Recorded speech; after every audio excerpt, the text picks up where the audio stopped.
नमस्कार, स्वागत है आपका जनगण मन 24/7 पर, जो कि मेरा यूट्यूब चैनल है। आप इसे लाइक करें, सब्सक्राइब करें और लगातार हमें सुझाव भी दें, और ऐसे सुझाव जहां पर अगर आपको किसी पहलू के बारे में सुनना है, क्योंकि हम खबरों के पीछे का जो पर्सपेक्टिव है, उस पहलू की मैं बात कर रही हूँ, सपाट खबरों की बात नहीं कर रही हूँ। और आज कुछ एक ऐसी ही खबर को लेकर मैं जुड़ी हूँ, और मैं आपको बताना चाहूँगी कि केंद्रीय मंत्री नितिन गडकरी ने ठीक 11 दिन पहले जो महाराष्ट्र का चुनाव है, अब तो 18 तारीख को चुनाव प्रचार थम जाएगा, 20 तारीख को वहां पर चुनाव है, तो ठीक 10 दिन पहले केंद्रीय मंत्री नितिन गडकरी ने बागियों को लेकर एक बड़ा बयान दिया है। और गडकरी ने एक इंटरव्यू में ये कहा कि भाजपा का तेजी से विस्तार हो रहा है, जैसे जैसे फसल बढ़ती है उसके साथ बीमारियां भी बढ़ती हैं। और उन्होंने कहा कि भाजपा के पास बहुत सारी फसलें हैं जो अच्छी पैदावार देती है, लेकिन कुछ बीमारियां भी लाती हैं। इसलिए हमें ऐसी बीमार फसलों पर कीटनाशक का छिड़काव करना होगा। उन्होंने एक बात बोली। फिर दूसरी जो बात उन्होंने कही कि हमारे देश में मतभेद कोई समस्या नहीं है, लेकिन सोच का अभाव एक समस्या है। सुविधाजनक राजनीति महत्वपूर्ण नहीं है, बल्कि विचारधारा के साथ की जाने वाली राजनीति महत्वपूर्ण है। साथ में उन्होंने ये भी बिल्कुल साफ कह दिया कि अ, जब उनसे ये सवाल किया गया कि लोकसभा चुनाव में महाराष्ट्र में हार के बाद नड्डा और अमित शाह ने महाराष्ट्र भाजपा के नेताओं के साथ कई बैठकें की है, लेकिन इन बैठकों में वो मौजूद नहीं थे, तो फिर उन्होंने ये कहा कि मेरी महाराष्ट्र में कोई भूमिका नहीं है, यहाँ के नेता सक्षम हैं, उन्हें जब भी मेरी जरूरत होगी तो मैं उपलब्ध रहूंगा। अब आपको याद होगा कि गडकरी का ये पहली बार ऐसा विवादित बयान नहीं है, कई इसके पहले उन्होंने बयान दिए हैं। जैसे कि 23 सितंबर को अगर आपको याद हो, तो चौथी बार सरकार बनने की गारंटी नहीं है, उन्होंने ये कहा था। 20 सितंबर को उन्होंने ये कहा था कि राजा ऐसा हो जो आलोचना झेल सके। फिर उसके बाद 15 सितंबर को उन्होंने ये कहा था कि न्यूटन हमारे यहाँ न्यूटन के पिता हैं, फाइल पर वजन डालते ही आगे बढ़ जाती है। गडकरी ने कॉलेज ऑफ इंजीनियरिंग पुणे में इंजीनियर्स डे कार्यक्रम में कहा था कि हमारे देश में किसी भी काम को पूरा करने के लिए पारदर्शिता की जरूरत होनी चाहिए। कई बार तो हालात ऐसे होते हैं कि सड़कों के गड्ढे भरने के लिए भी बॉस का आदेश चाहिए होता है। हमारे यहाँ न्यूटन के पिता हैं, फाइल पर वजन डालते ही आगे बढ़ जाती है। 14 सितंबर को उसी तरह से उन्होंने कहा था, विपक्षी नेता ने कहा था पीएम बनिए, समर्थन देंगे, मैंने ऑफर ठुकराया। गडकरी ने कहा कि मुझे एक घटना याद है, मैं किसी का नाम नहीं लूंगा, उस व्यक्ति ने कहा था कि अगर आप प्रधानमंत्री बनते हैं तो हम समर्थन करेंगे। मैंने उनसे पूछा कि आप मेरा समर्थन क्यों करेंगे और मुझे आपका समर्थन क्यों लेना चाहिए, पीएम बनना मेरे जीवन का लक्ष्य नहीं है। तो इस तरीके की बहुत सारी बयानों को लेकर वो सुर्खियों में बने रहे। लेकिन जो हाल में उन्होंने बयान दिया है कीटनाशक वाला, ये कहना कि मेरी महाराष्ट्र में कोई भूमिका नहीं है, आखिर इस बयान को कैसे समझा जाए? इस समय हमारे साथ वरिष्ठ पत्रकार और पॉलिटिकल कमेंटेटर अनिल सुनहा जी पुणे से जुड़ रहे हैं। अनिल जी, आपका बहुत बहुत स्वागत है। Thank you so much for joining.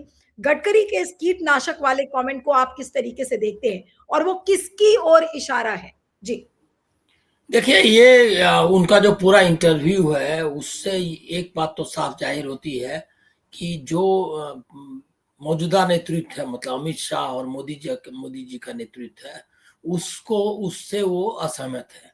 और दूसरा कि जो अभी की जो पॉलिटिकल लाइन है बीजेपी की, जिस तरह से चुनाव में कटेंगे बटेंगे ये सब का नारा लगा रहे हैं, उसको भी एंडोर्स नहीं कर रहे हैं।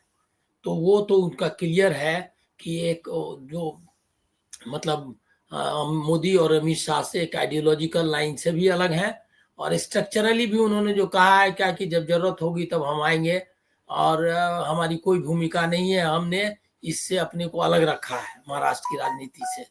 तो वो जो है वो भी एक क्लैरिटी है कि महाराष्ट्र में जो भी इलेक्शंस के रिजल्ट्स होंगे या इलेक्शन के आउटकम है उससे अपने को डिस्टेंस कर रहे हैं वो। इसका मतलब ये है कि वो अगर जीत जाती है या नहीं जीत जाती है, वो उनका स्टेक उसमें नहीं है, ऐसा उन्होंने क्लैरिफाई कर दिया है। और उन्होंने कहा कि वैसे जाएंगे वो सभा, पश्चिम महाराष्ट्र भी जाएंगे, शिंदे ने भी उनको बुलाया है, वो जा रहे हैं, आग्रह किया आने के लिए, तो वो जाएंगे। ये और भी इंडिकेट करता है क्या कि इसका मतलब है क्या कि जो युति के जो दूसरे लोग हैं, मतलब जैसे शिंदे के लिए वो ज़्यादा एक्टिव रहने वाले हैं, और बीजेपी के कैंडिडेट्स के लिए उनको ज़्यादा डिमांड नहीं है, ये भी इससे ध्वनित होता है। तो ये एक जो गडकरी का जो मोदी और अमित शाह से जो विरोध है और उनके जो बीच का आपसी तकरार है, वो जो है जारी है, ये यही बता रहा है। मधल्या काळामध्ये जे एसटी मध्ये धनगर ऍड होतील याची एक भीती त्यांच्यामध्ये जो जो ये बात हाँ, क्लैरिटी हाँ, है। हाँ। नहीं, लेकिन जो वो ये बार-बार ये कह रहे हैं कि उन्होंने ये कहा कि भई महाराष्ट्र में मेरा कोई रोल नहीं है। इसका मतलब क्या वो वाक़ई में जो उनकी एक नाराज़गी है अमित शाह से, देवेंद्र फडणवीस से या फिर मोदी जी से, वो साफ झलकती है। बहुत ही एक इंडिफरेंट सा इंटरव्यू उन्होंने दिया। उन्होंने ये कहा कि देखिए बीजेपी की फसल बढ़ रही है, अब उसमें कीटनाशक डालने की ज़रूरत है और मतभेद होना कोई बुरी बात नहीं है, लेकिन जो मौका परस्त राजनीति है वो गलत है। और साथ में फिर ये कहना कि महाराष्ट्र में मेरा कोई रोल नहीं है और कोई किसी को भी मदद चाहिए तो वो मुझे कॉल कर सकता है। इसको कैसे पढ़ा जाए? नहीं, इसका तो मतलब क्लियर है कि उन्होंने इसका मतलब ये है कि महाराष्ट्र का नेतृत्व उनको अलग रखा है, सेंटर का भी नेतृत्व, बीजेपी उनको किनारे कर रही है, इसमें कोई डाउट नहीं है, और बीजेपी से वो भी किनारा कर रहे हैं। बीजेपी के अंदर जो मतलब इस इंटरनल फाइट जो है उसका इशारा उन्होंने दे दिया है। और दूसरा है क्या कि जो जीतो या हारो, तुम अपने बूते जीतोगे या हारोगे, यही उनका कहने का मतलब है। ये एक बहुत मतलब कोई शुभ संकेत नहीं है बीजेपी नेतृत्व के लिए। इलेक्शन के ठीक 11 दिन पहले उनका महाराष्ट्र में सबसे सीनियर मोस्ट अगर माना जाए नेता, तो अभी फडणवीस वगैरह उनके मुकाबले नहीं, कुछ भी नहीं लगते। तो ये गडकरी का कहना ये इम्पोर्टेंट है। इसका मतलब ये है कि फडणवीस उनको किनारे रखा और इससे मोदी और अमित शाह मिल करके तीनों। और दूसरा लाइन वो भी इम्पोर्टेंट लाइन है कि जो जिस तरह की पॉलिटिकल कैंपेनिंग चल रही है उसको वो एंडोर्स नहीं कर रहे हैं। उन्होंने कहा कि जाति के आधार पर लोग वोट नहीं करते हैं, धर्म का नाम नहीं लिया उन्होंने, लेकिन उन्होंने कहा कि लोग विकास का और उनकी जो तकलीफ है उनको आप दूर करिएगा, सेवा करिएगा तो उनको उसको आपको देंगे। वो पॉलिटिक्स का एक अलग ही मतलब ये रख रहे हैं। उन्होंने बिल्कुल इनडायरेक्ट वे में ये कह दिया है अब कि कहा जैसे कि सेकुलर स्टेट को सेकुलर होना चाहिए। हाँ, बिल्कुल। नहीं तो इसका मतलब ये है कि बीजेपी की राजनीति, बीजेपी के नेताओं की राजनीति को उन्होंने एक सिरे से खारिज कर दिया एक तरीके से। खारिज नहीं, ये आप समझिए कि बहुत इम्पोर्टेंट है कि जबकि उनका मेन प्लैंक है अभी जो बीजेपी का, वो कटेंगे बटेंगे, उसको ही उन्होंने रिजेक्ट किया है। इसका मतलब है क्या कि उन्होंने साफ साफ जो है, जो बीजेपी की जो पॉलिटिकल लीडर अभी की बीजेपी लीडरशिप की जो लाइन है मोदी अमित शाह की, उसको उन्होंने डिसमिस किया है। उन्होंने साफ साफ बोला है कि सेकुलरिज्म का अर्थ सिर्फ धर्म संभाव नहीं है, वो स्टेट सेकुलर रहे। और कहा कि गैस मिलता है तो गैस तो दोनों को बराबर मिलता है, मुसलमान और हिंदू को, तो आप काम करेंगे तो आपको मुसलमान भी वोट देंगे। तो वो जो कि एक एंटी मुस्लिम, एंटी मतलब क्या कहते हैं माइनॉरिटी जो पॉलिटिक्स है, उसको उन्होंने रिजेक्ट किया है। आइडियोलॉजिकल एक बहुत बड़ा ये समझिए कि इट्स ए बिग चेंज, मतलब डिफरेंस जो उनका है वो सामने आया है कि जो कम्युनल पॉलिटिक्स है उसको उन्होंने अपने सब अपने तरीके से उसको उन्होंने कहा कि लोग वोट करते हैं विकास के आधार पर, ये इसके आधार पर नहीं करते, जाति वगैरह के आधार पर। तो वो ये दोनों का विरोध कर रहे हैं कि जाति के आधार पर या धर्म के आधार पर राजनीति मत करो, जो कि दोनों काम बीजेपी का भी वही मेन लाइन है। तो आप समझ लीजिए कि वो उनको उन्होंने दूसरा उन्होंने डिस्टेंस किया है कि महाराष्ट्र की राजनीति में उनका कोई रोल नहीं है, और वो जो है जब उनको बुलाएगा जाएंगे, बुलाया गया हम जाएंगे।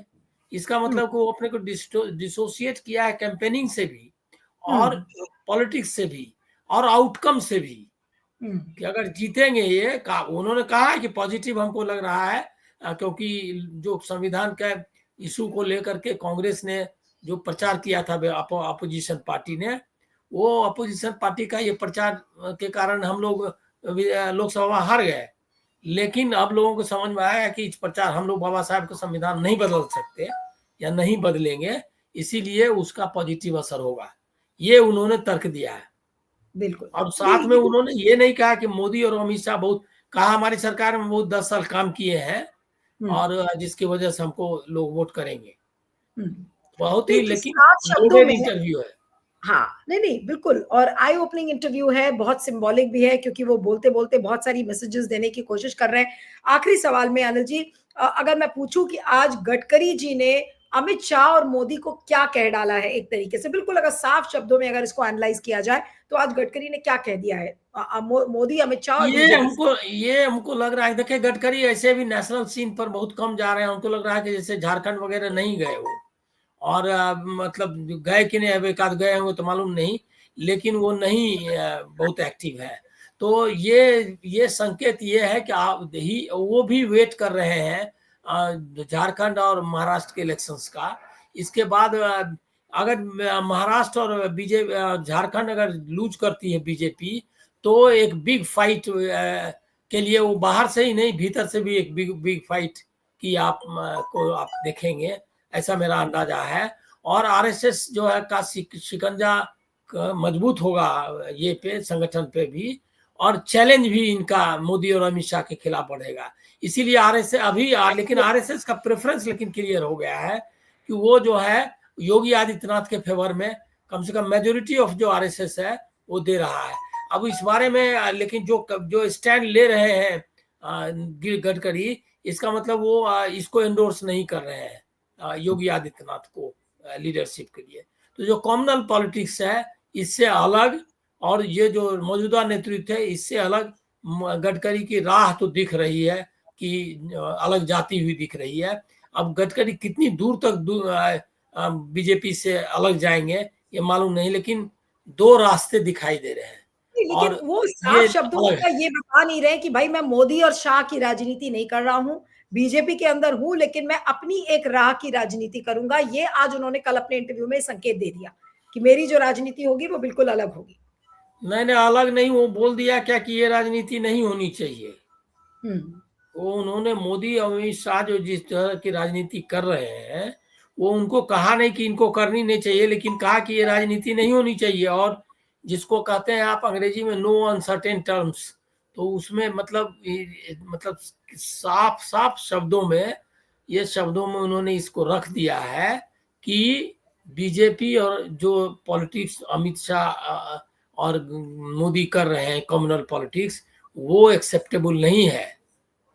और इसी और महाराष्ट्र की राजनीति में जो भी आउटकम होना है ये इनका होना है, हमारा इसमें कोई स्टेक नहीं है। कहा होगा अच्छा, ऐसा वो बोल रहे हैं, नेचुरली वो बोलेंगे, लेकिन वो उन्होंने कहा कि अगर जो भी आप कर रहे हैं आप अपना करिए और उसके लिए आप भुगतिए। ये उनका उनका संदेश क्लियर है।